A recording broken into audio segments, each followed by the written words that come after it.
एक डिसीजन पर तो मैं पहुंच ही गया हूं। क्या सर? ये कि कातिल की उन लोगों के साथ कोई दुश्मनी नहीं है जिन लोगों के वो मर्डर्स कर रहा है, बल्कि उसकी दुश्मनी सीधे सीधे मेरे साथ है। सर आपसे? हाँ, रस्तोगी। क्योंकि आज तक उसने जितने भी मर्डर्स किए हैं वो सब हूबहू बिल्कुल मेरे पुराने केसेस के फाइल्स की तरह है। मैं आपका मतलब नहीं समझा सर। मतलब ये कि कुछ दिनों पहले मैंने रिकॉर्ड रूम से मेरे पुराने केसेस की फाइल निकलवाई थी, और मुझे ऐसा लग रहा है कि वो कातिल जितने भी मर्डर्स कर रहा है वो मेरी फाइल पढ़ के कर रहा है, बिल्कुल हूबहू वैसे ही। तब तो एकदम आसान है सर। हम लोग आपकी फाइल पढ़ के ये पता लगा सकते हैं कि वो अगला कत्ल कहां और किस तरह से करने वाला है। रस्तोगी, आज तक मैंने कम से कम 50 केसेस सॉल्व किए हैं। क्या तुम बता सकते हो इसके बाद वो जो मर्डर पिक करेगा वो कौन से केस के हिसाब से करेगा? सर हम कोशिश तो कर ही सकते हैं। कोशिश तो मैंने भी की थी। मैं उन सब लोगों से जाके मिला जिन लोगों ने मेरी फाइल रिकॉर्ड रूम से निकलवाई थी। No luck. कदम, तुम एक काम करो, तुम पता करो कि सुले की मौत किन हालात में, कैसे और कहां हुई थी। सूले? हाँ कदम, कातिल जरूर हमारे नजदीक का आदमी है, या तो फिर ऐसा शख्स है जिसका ताल्लुक कभी ना कभी पुलिस वालों के साथ जरूर रहा होगा। जाओ। Okay sir.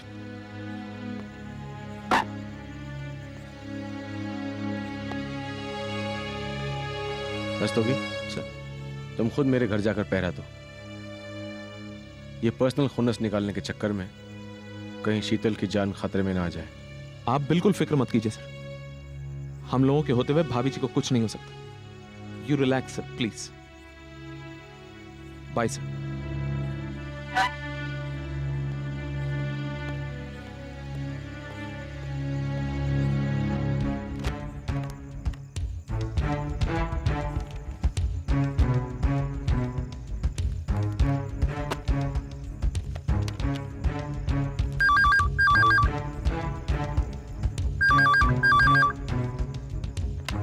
हेलो।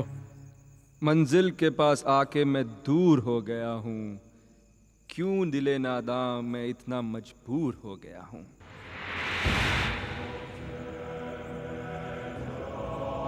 एक बार तू मेरे हाथ लग जा, ईमान से बोलता हूं, तू और तेरा खानदान जिंदगी में कभी शायरी नहीं करेगा।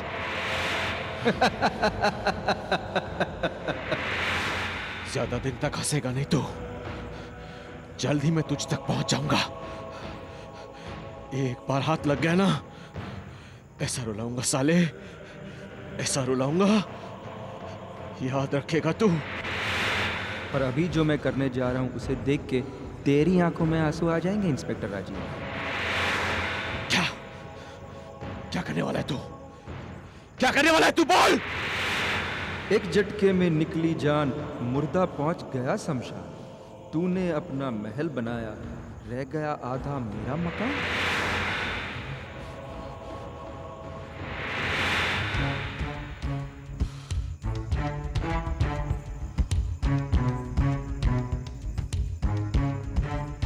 एक झटके में निकली जान,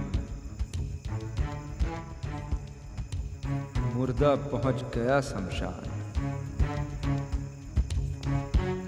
तूने अपना महल बनाया, रह गया आधा मेरा मकान।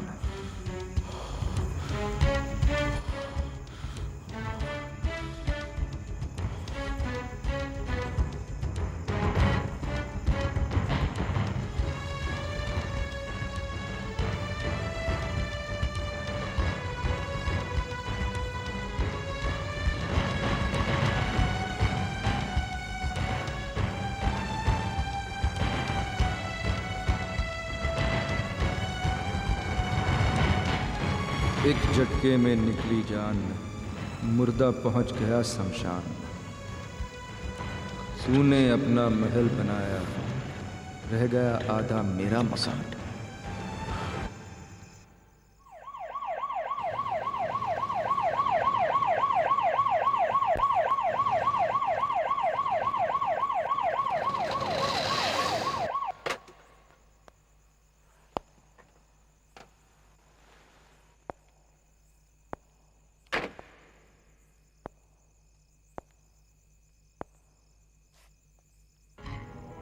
क्या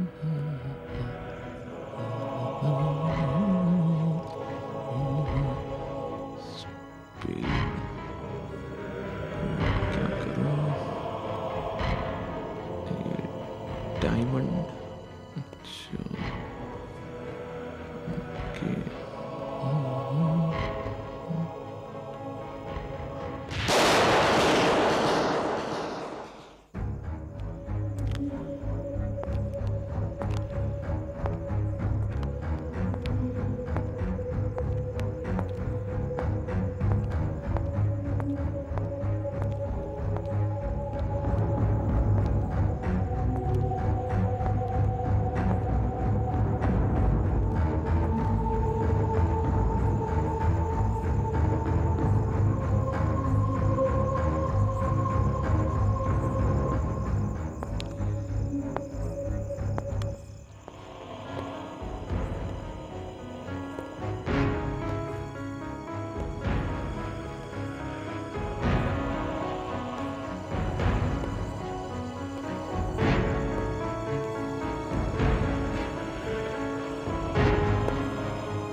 God.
हेलो भाभी।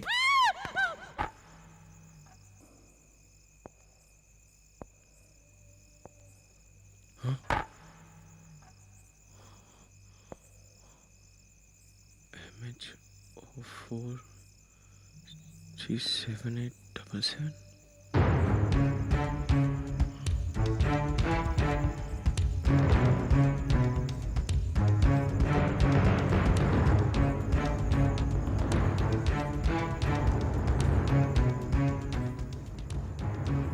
बिना पैर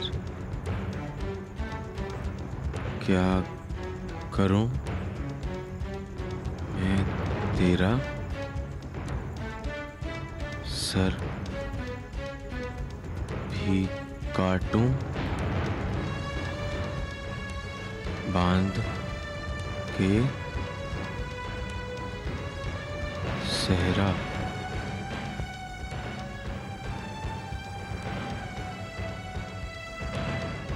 दुनिया है एक रैन बसेरा क्या है तेरा क्या है मेरा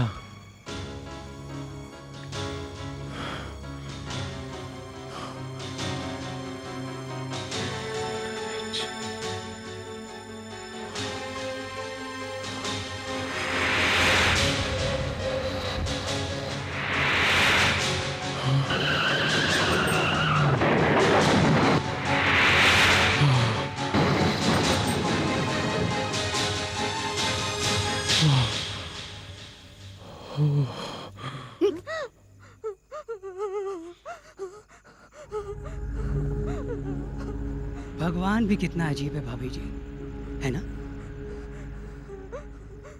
कितने जन्मों तक भटकाता है। कभी कुत्ता बनाता है तो कभी सुअर बनाता है, कभी कीड़ा बनाता है तो कभी मकोड़ा बनाता है, उसके बाद जाकर मनुष्य का शरीर देता है, एक एक सांस भरकर फिर जान डालता है और सही वक्त आने पर उसे निकाल लेता है। तेरा भी वक्त आ गया है भाभी, अब तेरा भी वक्त आ गया है। उसने मुझे यमदूत बनाकर भेजा है, ठीक वैसे ही जैसे तेरे पति को बनाकर भेजा था, मेरे दोस्त को मारने के लिए। मेरा दोस्त सूले, हवलदार सुजी सूले, बेचारा सब इंस्पेक्टर बनने से पहले ही खत्म हो गया, खलास। वो जो गोरेगांव में एनकाउंटर हुआ था ना, वही पप्पू शाणे केस, उसी में सभी जानते थे कि पप्पू शाणे अपने 3-4 शार्प शूटर के साथ उस बिल्डिंग में छिपा हुआ है। कोई और होता 10 कमांडो लेकर जाता, पर तेरा पति तो बड़ा बहादुर है ना, 3-4 हवलदारों को लेकर घुस गया बिल्डिंग में और 15 मिनट के अंदर पप्पू शाणे और उसके 4 साथियों को नीचे गिरा दिया।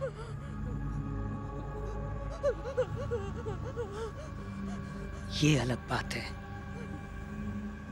कि उसमें बेचारा हवलदार सूले शहीद हो गया। तो क्या हुआ? सूले है, हवलदार है, मरते रहते हैं हवलदार।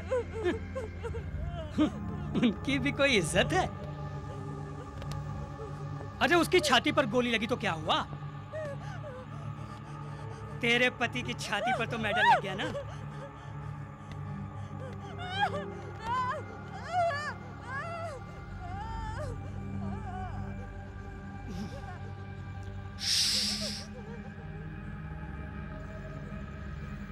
मेडल लेते वक्त तो उसे इतना भी याद नहीं होगा कि हवलदार सुले नाम का कोई व्यक्ति उसके साथ था।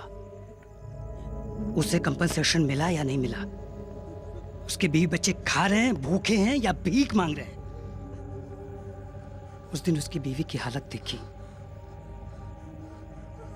मेरे मन में आया कि तुम दोनों को खत्म कर दूं, और मैंने ऐसा करने की कोशिश भी की। भाभी, याद है वो टेम्पो हाईवे। मैं ही था। वो मैं ही था। एक मिनट। Thank you. शायद ऊपर वाला चाहता है मैं उसे मारूं नहीं, उसे जलील करूं। जो अपने नाम के लिए अपने साथियों को भूल जाता है, उससे उसका नाम छीन लो। और मैंने ऐसा किया भी। पहले उसकी जितनी इज्जत थी आज नहीं है। और कल जब उसकी बीवी की लाश उसके घर में मिलेगी तो लोग थूकेंगे, हंसेंगे, थू थू करेंगे।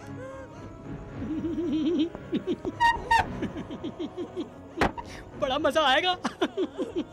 बड़ा मजा आएगा। भाभी, मैं चाहता तो तुम्हें आते ही मार सकता था, लेकिन नहीं। मर्डर से ज्यादा जरूरी है मर्डर का माहौल, तमाशा। उस दिन तुम्हारे पति को टीवी पर देखकर लोग तालियां बजा रहे थे, तमाशा देख रहे थे। आज मैं भी तमाशा देखूंगा, तालियां बजाऊंगा। जेठी भाभी,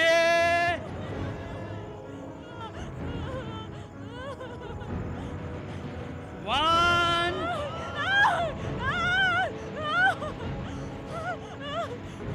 टू,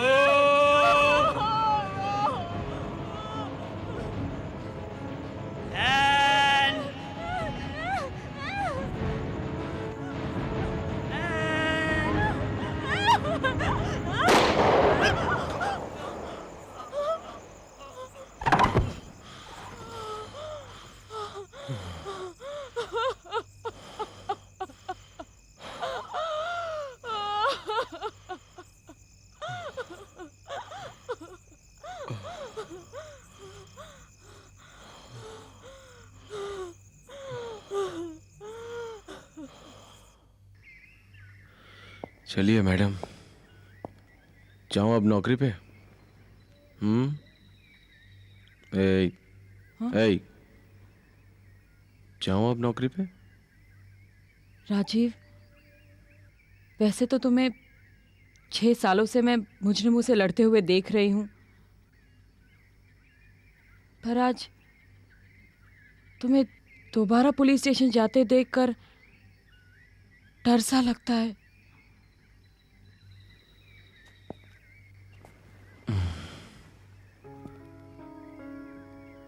शीतल, हम पुलिस वाले अगर मौत से डरना शुरू कर देना तो हम शायद जिए ही ना। हम लोग की नौकरी कुछ ऐसी अजीब है। हम लोग सुबह निकलते हैं घर से, लेकिन पता नहीं होता कि शाम को घर वापस लौटेंगे भी या नहीं। क्या पता कौन से मोड़ पे कौन से कातिल के बंदूक से निकली हुई गोली हमें शिकार बना ले। मौत हमारे पेशे का एक हिस्सा होता है शीतल,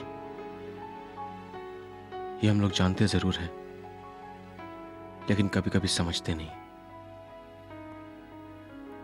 सब इंस्पेक्टर कदम के साथ ऐसा ही हुआ। वो ये जानता था कि उसके दोस्त हवालदार सुले की मौत ड्यूटी निभाते हुए हुई है, लेकिन वो इस बात को बर्दाश्त नहीं कर पाया।